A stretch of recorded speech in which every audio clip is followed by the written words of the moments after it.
1.5 kilo கடல நெய். 1.5 kilo கடல நெய்.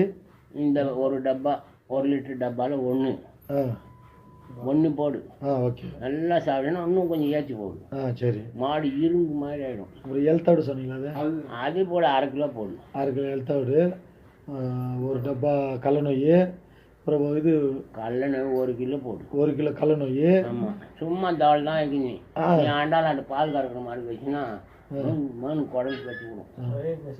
இது கோதுமை போட்டு சொன்னியாது? அதுதான் 1/2 கிலோ கோதுமை போட்டு. எல்தாடு தான் கோதுமை போட்டா? சரி சரி சரி. நீ அரைச்சிட்டு பாரு, நீ எடுத்து தும்பிடு. அவ்வளோ வாசனை. இல்லை இல்லை, நான் இது நீ சொல்றதே வறுத்துட்டா ரொம்ப அருமையா இருக்கும்.